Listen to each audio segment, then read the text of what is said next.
할렐루야. 하나님께서 사랑하시는 여러분, 오늘 하루도 평안히 잘 지내셨습니까? 하나님을 예배하는 수요일 저녁입니다. 오늘도 경건한 마음으로 또한 믿는 마음으로 우리 하나님 앞에 예배드리기를 소망합니다. 우리 다 함께 기도하겠습니다. 하나님 아버지 감사드립니다. 오늘도 좋은 날 허락하여 주셔서 하나님 안에서 자유를 누리며 믿음으로 살았습니다. 하지만 저희들 연약하여서 또한 부족하여서 주님의 마음을 아프게 하는 죄악, 알게 모르게 많은 죄악들을 저질렀습니다. 주님 앞에 내어놓고 회개합니다. 오늘도 주님 돌이키는 우리의 마음을 위로하여 주시고 말씀 붙잡고 순종하며 살아가도록 날마다 믿음의 결단을 하게 하여 주옵소서. 오늘도 드리는 예배를 통해 하나님의 음성을 듣기를 원합니다. 주님의 손길을 느끼기를 원합니다. 주님, 우리가 예배하는 현장에 강림하여 주셔서 우리를 붙들어 주옵소서. 이 예배의 처음과 끝을 주님께 의탁하오며 예수 그리스도의 이름으로 기도하옵나이다. 아멘. 우리 다 함께 찬송가 218장 찬양 드립니다.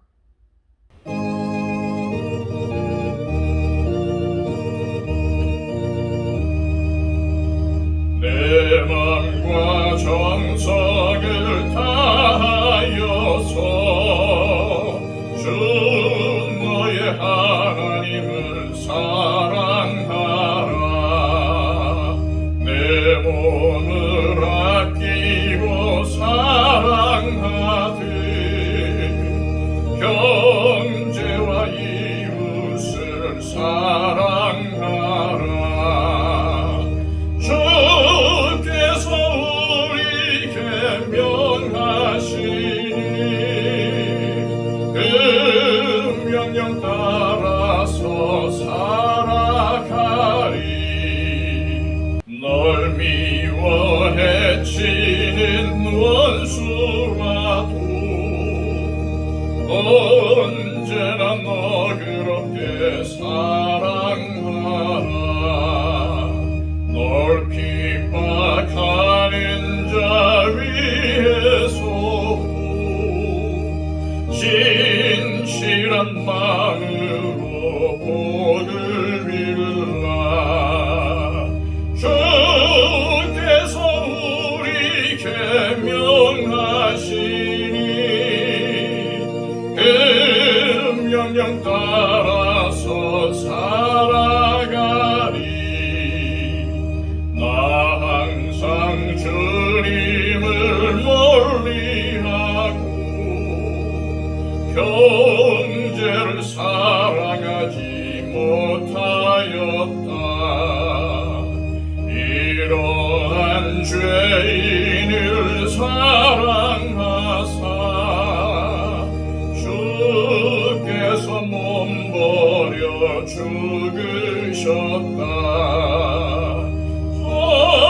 죄의 큰 사랑 받으니 몸 내 생명 다 바쳐 충성하리.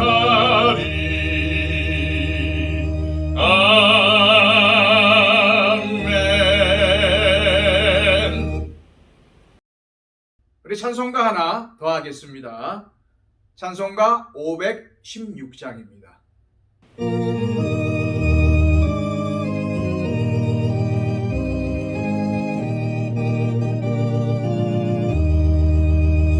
옳은 길 따르라 그의 길 세계 만민의 참된 길 이 길 따라서 살기를 온 세계에 전하세.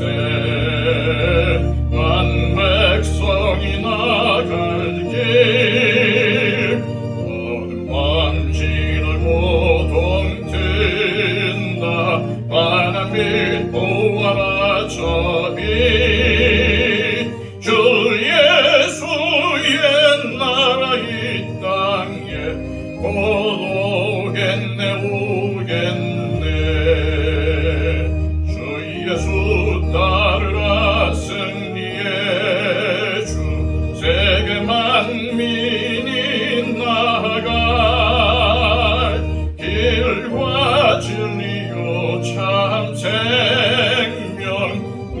장갑을 부수고 갓따르라 화평관 어느 밤 지나고 동튼다 바람 빛 오와라 저비 주 예수의 나라 이 땅에 오겠네 오겠네 놀라운 이 소식 알려라 세계 만민을 구하려 내 주 예수를 보내신 참 사랑의 하나님 만 백성이 따를 길 어느 밤 지나고 동튼다 바람 빛 오와라 저빛 주 예수의 나라 이 땅에 오겠네 오겠네 오란 길 헤치고 찾아온 길 많은 백성을 구한 길 모두 나와서 믿으면 온 세상이 마침내 이 진리에 살겠네 어느 밤 지나고 동튼다 바람 빛 오와라 저빛 주 예수의 나라 이 땅에 오겠네 오겠네. 이 시간 우리에게 주시는 하나님의 말씀은 신약성경 마가복음 6장 14절에서 29절까지의 말씀입니다. 신약성경 62쪽을 참조하십시오. 이에 예수의 이름이 드러난지라 헤롯 왕이 듣고 이르되 이는 세례 요한이 죽은 자 가운데서 살아났도다. 그러므로 이런 능력이 그 속에서 일어났느니라 하고 어떤 이는 그가 엘리야라 하고 또 어떤 이는 그가 선지자니 옛 선지자 중에 하나와 같다 하되 헤롯은 듣고 이르되 내가 목벤 요한 그가 살아났다 하더라. 전에 헤롯이 자기가 동생 빌립의 아내 헤로디아에게 장가든 고로 이 여자를 위하여 사람을 보내어 요한을 잡아오게 가두었으니 이는 요한이 헤롯에게 말하되 동생의 아내를 취한 것이 옳지 않다 하였습니다. 헤로디아가 요한을 원수로 여겨 죽이고자 하였을 때 하지 못한 것은 헤롯이 요한을 의롭고 거룩한 사람으로 알고 두려워하여 보호하며 또 그의 말을 들을 때에 크게 번민을 하면서도 달갑게 들음이러라. 마침 기회가 좋은 날이 왔으니 곧 헤롯이 자기 생일에 대신들과 천부장들과 갈릴리의 귀인들로 더불어 잔치할세 헤로디아의 딸이 친히 들어와 춤을 추어 헤롯과 그와 함께 앉은 자들을 기쁘게 한지라. 왕이 그 소녀에게 이르되 무엇이든지 네가 원하는 것을 내게 구하라 내가 주리라 하고 또 맹세하기를 무엇이든지 네가 내게 구하면 내 나라의 절반까지라도 주리라 하거늘 그가 나가서 그 어머니에게 말하되 내가 무엇을 구하리이까 그 어머니가 이르되 세례 요한의 머리를 구하라 하니 그가 곧 왕에게 급히 들어가 구하여 이르되 세례 요한의 머리를 소반에 얹어 곧 내게 주기를 원하옵나이다 하니 왕이 심히 근심하나 자기가 맹세한 것과 그 앉은 자들로 인하여 그를 거절할 수 없는지라. 왕이 곧 쉬병 하나를 보내어 요한의 머리를 가져오라 명하니 그 사람이 나가 옥에서 요한을 목베어 그 머리를 소반에 얹어다가 소녀에게 주니 소녀가 이것을 그 어머니에게 주니라. 요한의 제자들이 듣고 와서 시체를 가져다가 장사하니라. 아멘.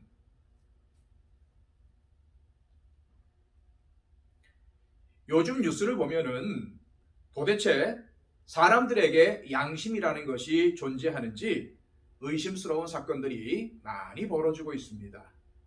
가족이 가족을 살해하고 다른 사람들이 어떤 피해를 볼지 생각하지 않고 속이거나 사기를 칩니다. 하나님의 말씀인 성경은 인간의 양심이 고정된 것이 아니라 늘 바뀌는 것으로 말씀하고 있습니다. 인간의 양심은 더럽혀질 수 있습니다. 악해질 수도 있고 약해질 수도 있습니다. 성경에는 화인 맞은 양심이라든지 양심이 불타서 없어진다라는 표현도 나옵니다. 양심이 없어질 수도 있고 포기될 수도 있다는 말이죠. 오늘 본문을 보면은 한 시대를 다스리던 통치자의 양심이 죽어가는 내용이 나옵니다. 그의 이름은 헤롯입니다. 헤롯과 세례 요한 그리고 그 주변 인물들을 살펴보면서 오늘 하나님께서 우리에게 하시고자 하시는 말씀을 깨닫기를 원합니다. 우리가 다루지는 않았지만은 마가복음 6장 7절에서 13절까지의 내용에 예수님의 파송을 받은 예수님의 12 제자들이 귀신을 쫓아내고 병자들을 치유한 사건들이 나옵니다. 그래서 예수님의 이름이 온 유대에 유명해지게 되었습니다. 예수님이 유명해지면서 이 예수가 과연 어떠한 사람인가 하는 것에 사람들의 관심이 집중이 되었습니다. 그 당시 예수님에 대한 의견은 크게 두 가지였어요. 그가 엘리야라는 것과 옛 선지자 중에 하나와 같다는 것이었습니다. 그런데 당시 갈릴리 지역을 다스리던 분봉왕 헤롯은 예수와 예수의 제자들이 행한 기적들에 대해서 듣자마자 바로 결론을 내려버립니다. 내가 목벤 요한 그가 살아났다 라고 말이죠. 오늘 본문을 이해하기 위해 헤롯 집안에 대해서 좀 알 필요가 있습니다. 신약 성경에 보면은 헤롯이라는 인물이 여러 명이 등장하는데 마태복음 2장에서 예수님께서 탄생하실 때 동방박사들이 만난 헤롯은 헤롯 대왕입니다. 베들레헴에서 난 2살 이하 남자아이들을 다 죽이라고 한 명령에서 보듯 그는 아주 잔인한 사람으로서 자기의 아들이나 부인들 중에서 자신의 왕위를 넘본다고 생각이 되면 가차없이 그가 누구든 죽였습니다. 그는 거의 50년이나 걸려서 성전도 지은 사람이기도 하죠. 이 헤롯 대왕에게는 10명의 부인이 있었으며 네 번째 아내 말다게에서 낳은 아들이 바로 헤롯 안디바인데 이 사람이 오늘 본문에 나오는 헤롯 왕입니다. 이 헤롯 안디바는 아라비아의 왕인 아레다 4세의 딸과 결혼했는데 그 나라는 헤롯이 다스리던 땅의 바로 동쪽에 위치했어요. 헤롯 안디바는 주후 29년경에 로마로 여행을 가던 도중 자기 이복 형제 헤롯 빌립을 방문하게 됩니다. 그런데 바로 거기서 사건이 생기죠. 빌립의 아내였던 헤로디아와 눈이 맞아버린 겁니다. 헤로디아는 자기를 좋아하는 안디바가 야심이 많은 인물인 것을 보고 그가 부인과 이혼하면은 로마에서 돌아온 다음에 결혼해 주겠다고 약속을 합니다. 이 사실을 알게 된 안디바의 아내는 자기 아버지인 아레다 4세에게 돌아가 버렸고 아레다 왕은 자기를 모욕했다고 하여 나중에 이 헤롯 안디바와 전쟁을 벌이게 되죠. 어쨌든 율법에 의하면 자기 형제의 아내를 취하면 안 된다고 금지했기 때문에 세례 요한은 죽음의 위협을 무릅쓰고 헤롯 안디바에게 그 결혼이 옳지 않다고 담대하게 선포했던 것입니다. 이로 인해서 세례 요한은 옥에 갇히게 되죠. 한편 헤롯 안디바의 새 아내인 헤로디아는 세례 요한을 원수로 여겨서 죽이고 싶어 했습니다. 하지만 죽이지는 못했는데 그것은 헤롯이 이 요한을 보호했기 때문입니다.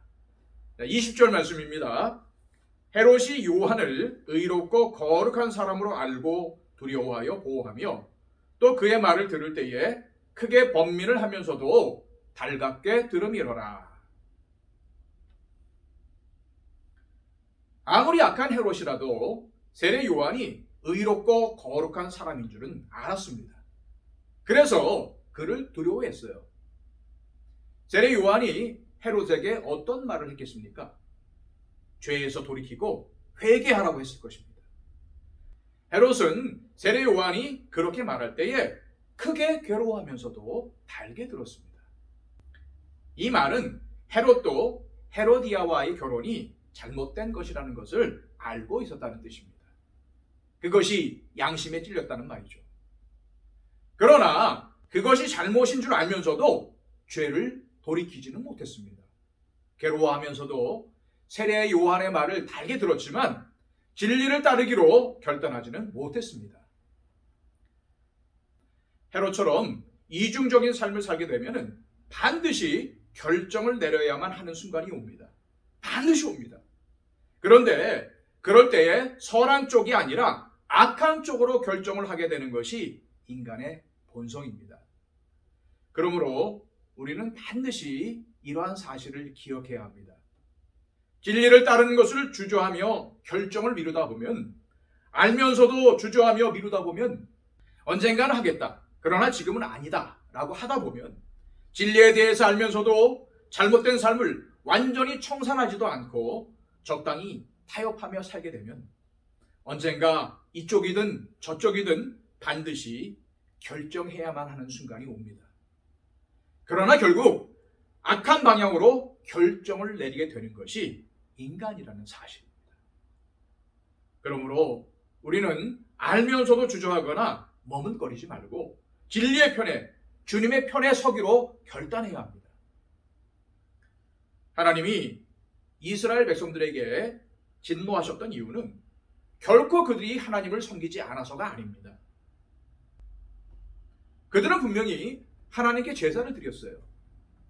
그런데 하나님은 이스라엘 백성들에게 너희가 제사를 왜 안 드리느냐 라고 하지 않으시고 나는 너희의 제사를 받기가 싫다라고 하셨습니다.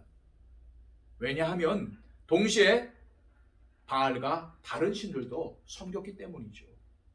왜 그럴까요? 하나님 한 분만 섬기니까 뭔가 허전하고 안심이 안 되었던 것입니다. 그래서 풍요를 약속하는 다른 우상들도 섬겼던 것이죠. 그러다 망했습니다. 그러나 하나님은 당신을 진심으로 섬기기를 원하십니다. 하나님 한 분만으로 충분하기 때문이죠. 여러분, 다른 게 더 필요한 게 아닙니다. 하나님을 섬기면 그 하나님 안에 모든 것이 다 들어 있습니다. 그런데 없는 대로 자꾸 가니까 노하시는 것입니다. 우리가 망하는 길로 자꾸 가려고 하니까 하나님께서 노하시는 겁니다. 지금 혹시 하나님을 섬긴다고 하면서도 포기하지 못하는 부분들이 있습니까? 예배에 참석하는 것으로 자기는 괜찮다고 위로하며 그 이외의 시간은 완전히 내 마음대로 살고 있지는 않습니까? 우리는 하나님과 세상을 동시에 섬길 수 없습니다. 반드시 이것을 짚고 넘어가야 합니다. 은근슬쩍 이것을 해결하지 않고 그냥 넘어가다 보면은 언젠가는 반드시 결정을 내려야 하는 날이 오게 마련입니다. 그리고 그날은 최악의 날이 되고 만다는 것을 기억하십시오. 세례 요한을 증오하던 헤로디아는 마침내 기다리던 기회를 잡게 됩니다. 헤롯은 자기 생일에 지역의 높은 관리들, 천부장들, 갈릴리의 중요 인사들을 초청해서 큰 잔치를 벌이게 되죠. 그리고 이 잔치에서 헤로디아의 딸이 손님들 앞에서 춤을 춥니다. 헤롯은 술에 취했고 춤 때문에 기분도 좋아져서 어리석은 약속을 하게 되죠. 무엇이든지 네가 원하는 것을 내게 구하라. 내가 주리라. 무엇이든지 네가 내게 구하면 내 나라의 절반까지라도 주리라. 이 말을 듣고 헤로디아의 딸은 나가서 자기 엄마에게 조언을 구합니다. 24절 25절 말씀입니다. 그가 나가서 그 어머니에게 말하되 내가 무엇을 구하리이까? 그 어머니가 이르되 세례 요한의 머리를 구하라 하니 그가 곧 왕에게 급히 들어가 구하여 이르되 세례 요한의 머리를 소반에 얹어 곧 내게 주기를 원하옵나이다 하니 결국 이 아이는 자기 엄마가 시키는 대로 세례 요한의 머리를 구합니다. 일이 이렇게 되자 헤롯은 아주 곤란하게 되었습니다. 들어주기 힘든 요구였기 때문이죠. 그러나 이미 많은 사람들 앞에서 맹세까지 하면서 약속을 했기 때문에 거절할 수조차도 없었습니다. 그래서 할 수 없이 여자아이가 원하는 대로 세례 요한의 머리를 베어오도록 명령을 합니다. 이 사건을 그냥 보면은 이것은 헤로디아의 계략이 보기 좋게 성공한 것으로 보입니다. 세례 요한을 죽이고 싶도록 증오하는 사람이 바로 헤로디아였기 때문이죠. 그리고 그 목적을 이루기 위해서 수단과 방법을 가리지 않습니다. 심지어는 10대 소녀인 자기 딸에게 춤을 추도록 사주를 내서 살인을 위해 이용하는데 주저함 없을 정도로 악합니다. 그럼에도 불구하고 헤로디아는 그 일을 하죠. 왜요? 오직 세례 요한을 죽이기 위해서입니다. 하지만 그 딸은 어떻습니까? 역사의 기록에 의하면 헤로디아의 딸의 이름은 살로메입니다. 이 본문을 읽을 때마다 항상 놀라워요. 어떻게 아직 어린데 이렇게 악할 수 있을까요? 자기 엄마가 세례 요한의 머리를 구하라고 할 때 전혀 놀라지 않습니다. 게다가 25절 말씀을 보면은 왕에게 급히 들어갔고 또 구체적으로 두 가지를 구합니다. 세례 요한의 머리를 소반에 얹어달라. 그리고 지금 당장 내게 달라 라고 합니다. 더욱 놀라운 것은 28절에서 시병 하나가 세례 요한의 목을 베어 그것을 소반에 담아서 주자 그것을 아무렇지도 않게 자기 엄마에게 가져갑니다. 보통 10대 여자아이들은 무슨 벌레 하나 죽여도 어머머 하면서 놀랄 텐데 지금 피가 뚝뚝 떨어지고 있고 또 잘린 머리의 모습이 아주 흉측할 텐데 어떻게 천연덕스럽게 들고 가서 엄마에게 줄 수가 있겠습니까? 헤로디아와 살로메는 죄에 무감각한 인간의 전형을 보여줍니다.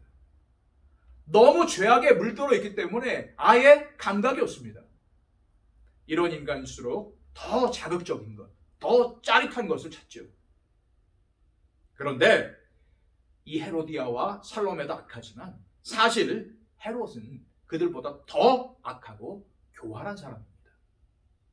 세례 요한을 체포했을 때에 헤롯이 그를 즉시 죽이지 않고 감옥에 가둬놓은 것은 그가 그래도 양심이 있는 사람이었거나 요한을 불쌍히 여겨서 그런 것이 아닙니다. 사실은 그가 사람의 눈을 두려워했기 때문입니다. 같은 사건을 기록한 마태복음의 말씀에 보면은 헤롯은 이미 세례 요한을 죽이고 싶어 했습니다. 마태복음 14장 5절 말씀입니다. 헤롯이 요한을 죽이려 하되 무리가 그를 선지자로 여김으로 그들을 두려워하더니 헤롯이 세례 요한을 두려워한 것도 사실이고 또 그의 말을 달게 들은 것도 사실입니다. 그러나 동시에 어떻게 하면 세례 요한을 문제없이 죽일 수 있을까 연구해 왔던 것입니다. 27절을 보면은 이 사실을 확인할 수 있습니다. 왕이 곧 시병 하나를 보내요. 지체함 없이 곧 보내서 세례 요한을 죽이게 했습니다. 헤롯을 보며 헤로디아와 살로메를 보며 이 사람들은 나와는 상관이 없는 악한 자들이라고만 생각할 수 있겠습니까? 진리를 알면서도 하나님이 원하시는 게 무엇인지 알면서도 하나님이 보시기에 이건 죄라고 알면서도 계속 행하며 범하는 모습은 혹시 나에게 없습니까? 정치인들이 잘못하면 얼마나 비판을 합니까? 물론 나라가 잘 되기 위해서는 건전한 비판도 필요하고 비판 세력도 있어야 합니다. 그런데 자기의 마음에 안 든다고 대책 없는 비판을 퍼붓는 경우가 많습니다. 가만히 보면은 내가 비난하는 그 사람보다 더 잘할 수 있는가? 내가 그 사람의 위치가 된다면 더 잘할 수 있는가라고 묻는다면 장담할 수 없습니다. 만약 우리 그리스도인들이 그런 사람들을 향해서 비판만 하는 것이 아니라 잠시 그들을 위해서 기도할 수만 있다면, 아니 10번 비판할 때마다 한 번이라도 기도할 수 있다면 이 사회가 변할 줄로 믿습니다.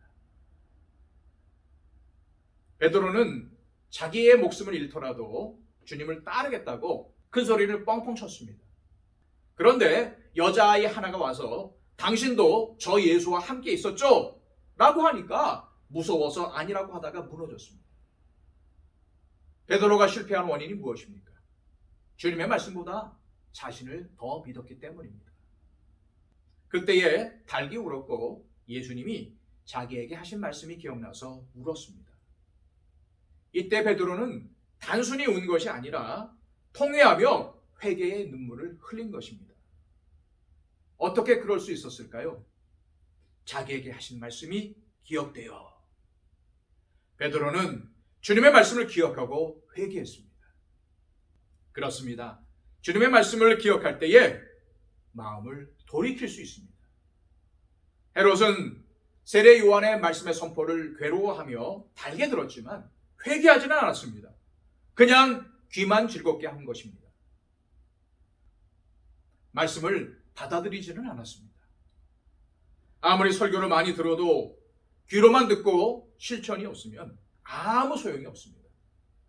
그래서 설교를 들으실 때도 귀로도 듣고 마음으로도 들어야 합니다.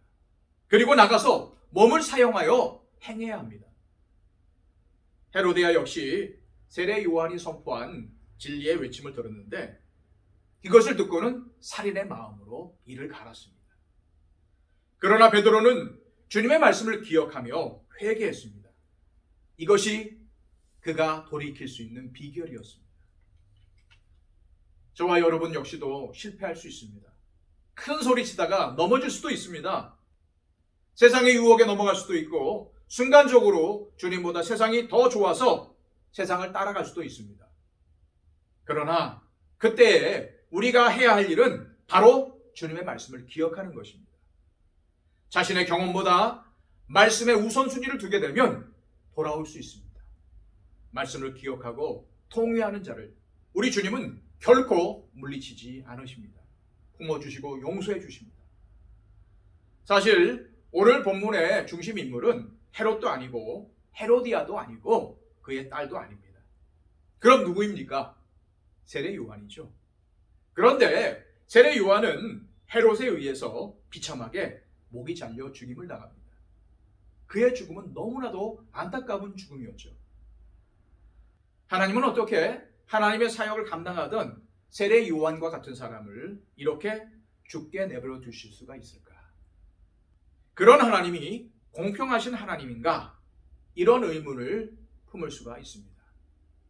솔직히 말해서 하나님의 명령대로 살 때에 오히려 고난과 비참한 꼴을 당한다면 누가 하나님의 종으로 살고 싶겠습니까?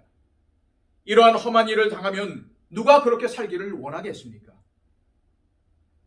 마가복음 12장에 보면은 악한 농부들의 비유가 나옵니다. 포도원 주인이 농부들에게 이 포도원을 맡겨놓고 길을 떠나는데 나중에 소출 중 얼마를 받으려고 종을 보내니까 그들이 잡아서 때리고 거저 보냅니다. 그래서 주인이 다른 종들을 보내니까 죽입니다. 그 외에도 많은 종들을 계속 보냈지만 또 때리거나 죽입니다. 종들이 크게 다쳐서 불구가 되거나 아니면 아예 죽임을 당해서 시체로 돌아오는 것을 보고도 주인은 계속 종들을 보내고 또 보냅니다. 그러면 주인의 보냄을 받아 가는 종들은 무엇입니까? 죽을 것을 알면서도 가는 겁니다. 왜 그렇습니까? 그것이 주인의 명령이고 자신에게 주신 사명이기 때문이죠. 세례 요한은 이 종들 중 하나였습니다. 담대히 하나님의 진리를 선포하면 당연히 고난과 핍박을 당하고 죽을 것을 알았습니다. 이것을 모르고 했겠습니까? 알고도 했습니다. 알고도 하나님의 말씀을 선포했던 것입니다. 감히 권력자인 헤롯의 죄를 어떻게 지적합니까? 왕의 죄를 지적하는 것은 곧 죽음입니다. 그럼에도 불구하고 세례 요한은 헤롯이 아니고 하나님을 두려워했습니다. 몸만 죽이는 자를 두려워하지 않고 자기의 몸과 영혼을 능히 지옥에 던져 넣으실 수 있는 하나님을 두려워했던 것입니다. 그리고 하나님께 충성하다가 죽임을 당했습니다. 왜요? 그것이 바로 자신의 사명이었기 때문입니다. 그는 사람의 눈이 아니고 주님의 눈을 의식하는 사람이었기 때문입니다. 예수님은 세례 요한을 가리켜 여자가 낳은 자 중 가장 큰 자다. 그러나 천국에서는 누구나 그와 같을 것이다 라고 하셨습니다. 하나님을 정말 두려워하다가 하나님 앞으로 간 세례 요한이 비참하다고 생각이 드십니까? 우리는 항상 마지막을 봐야 합니다. 여러분, 헤롯은 영광의 삶을 살았고 세례 요한은 비참한 삶을 살았다고 생각하십니까? 인간의 눈으로 볼 때는 그렇게 생각할 수 있습니다. 헤롯이 죽었을 때는 장례식도 아주 성대했을 것입니다. 그러나 하나님 보시기에는 전혀 그렇지 않습니다. 이런 것들을 비록 지금 우리가 다 이해할 수는 없어도 주님은 분명히 저와 여러분들을 돌봐 주실 것입니다. 종교개혁자이며 장로교의 창시자인 장 깔뱅, 존 켈빈이라고 부르기도 하고 요한 켈빈이라고 부르기도 하죠. 이 장 깔뱅을 제네바 시민들은 제네바의 양심이라고 불렀습니다. 깔뱅은 종교개혁만 한 것이 아니라 제네바라는 한 도시의 문화와 정치와 삶의 모습들을 다 변화시켜 갔습니다. 사람들은 그를 신뢰했으며 그는 문자 그대로 제네바의 양심이었고 또 더 나아가 유럽의 양심이었습니다. 깔뱅이 그런 생애를 살 수 있었던 데에는 삶의 좌우명이 있었기 때문입니다. 그것은 바로 코람데오였습니다. 이 코람데오는 라틴어인데 그 뜻은 하나님 앞에서입니다. 하나님 앞에서 나는 산다. 내가 어디를 가든 하나님이 거기 계시고 나는 하나님 앞에서 산다. 깔뱅은 이 좌우명을 가지고 평생 살았기 때문에 그는 하나님이 주신 사명을 다 할 수 있었습니다. 세례 요한도 바로 그런 사람이었습니다. 저와 여러분 역시도 바로 그러한 사람이 될 수 있기를 간절히 소망합니다. 기도하겠습니다. 하나님 아버지 감사합니다. 오늘 말씀을 통해서 깨달음을 주시고 헤롯과 세례 요한의 삶을 비교하면서 우리가 어떠한 삶을 살아야 될지, 우리가 누구의 편에 서야 될지 분명히 깨달았습니다. 주님, 오늘 깨달은 이 깨달음을 가지고 실천하며 살게 하여 주시고 늘 하나님 편에, 늘 하나님 앞에서의 삶을 살아갈 수 있는 우리 모두가 되게 하여 주옵소서. 예수 그리스도의 이름으로 기도하옵나이다. 아멘.